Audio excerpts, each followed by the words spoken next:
इस मौके पर साबिक रुकन पार्लियामान मोहम्मद अदीब ने जी मीडिया से खास बातचीत की। तो मोहम्मद अदीब सांसद मौजूद हैं। सर, अदीब साहब, आज जिस तरीके से हालात पैदा हो रहे हैं उस पर एक नज़र आप लोगों ने जो प्रोग्राम किया, काफ़ी मेंबर ऑफ पार्लियामेंट्स हैं, बहुत सारे लोग ऐसे मौजूद हैं जो इस बात से इत्तेहाद रखते हैं कि जो फ़लस्तीन में चल रहा है वो गलत है और इसके लिए यूनाइट होना चाहिए। किस पे क्या कहना है? दुनिया ने कभी भी इतने मजलूम बच्चों को मरते हुए नहीं देखा। जेनोसाइड दुनिया में कभी ऐसा नहीं हुआ। हमारे यहाँ एक वाकया हुआ था जिसको हम करबला के नाम से जानते हैं। ये करबला वाला मंजर इन्होंने दाखिल किया। रास्ते बंद हैं, पानी बंद है, खाना बंद है, ऊपर से बमबारी हो रही है। और दुनिया की ये हुकूमतें, बिलखुसूस ये अरब ममालिक, इनकी खामोशी जो है ये दिल को तकलीफ पहुंचाती है। 56-57 मुल्क अगर इस्लामिक कंट्रीज अगर एक साथ नहीं खड़े हो पा रहे हैं तो पूरी दुनिया से किस बात की उम्मीद की जाए? पहली बात तो ये कि आप ये कहना बंद कर दीजिए कि वो इस्लामिक कंट्री है, वो अरब कंट्री है।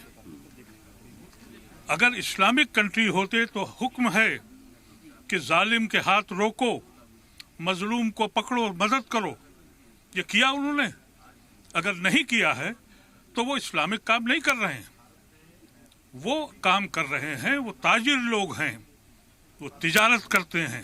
मतलब ये माना जाए कि फ़लस्तीन सिर्फ एक बानगी है, अभी शुरुआत की है इन्होंने, या फिर इसका आने वाला कदम अरब ममालिक की तरफ भी बढ़ सकता है? भाई वो तो कहते हैं हम यहाँ गाजा में भी रहेंगे। और हकीकत ये है कि इस्लामिक कंट्री ये लोग कहते हैं, मैं उसको बिल्कुल मानने को तैयार नहीं हूँ। अगर इसी तरह का जुल्म होता रहा, ये वो ममालिक हैं जिसमें अल्लाह ने इतनी दौलत दी है।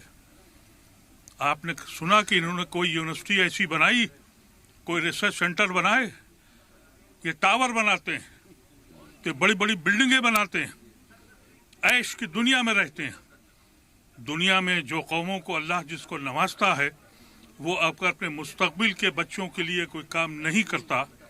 आपको मालूम है कि स्पेन में जब हुकूमत मुसलमानों की थी तो कितनी रिसर्च हुई थी, दुनिया को राह दिखाई थी। वहाँ से जब उस्मानी सल्तनत थी उन्होंने राह दिखाई थी तालीम और तरबियत की तरफ। इनके पास जब से दौलत आई है, अय्याशी के अड्डे बन चुके हैं, ये इमारतें बनाते हैं, ये जहनों को बर्बाद करते हैं।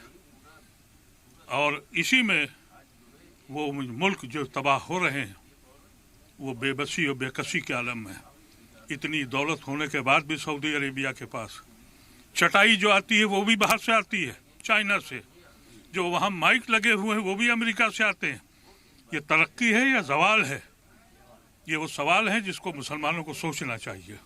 जाहिर सी बात है, जिस तरीके से अरब ममालिक को लेकर कहा जाता है कि शायद इस्लामिक कंट्रीज हैं, मोहम्मद अदीब ने साफ किया कि शायद वो अब इस्लामिक कंट्रीज नहीं, अरब कंट्रीज ज़रूर हैं। इतनी दौलत होने के बाद भी अगर इस्लामिक कंट्री होते तो कहीं ना कहीं उसके रुख और तस्वीर अलग होती। गौरव वर्मा के साथ सैयद मुबशर, जी मीडिया, दिल्ली।